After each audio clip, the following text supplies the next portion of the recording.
Human rights and freedom will be never protected if we left their protection only to human rights defenders or to diplomats or to experts.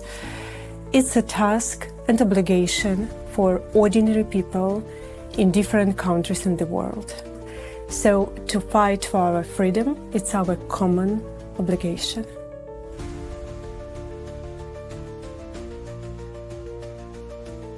Sustainable and just peace mean that we have to put a human in the center of the process. Sustainable and just peace means a freedom to live without fear of violence and have a long-term perspective.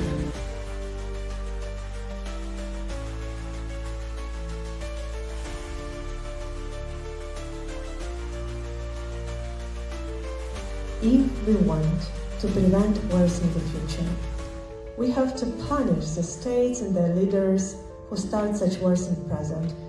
It's a common sense.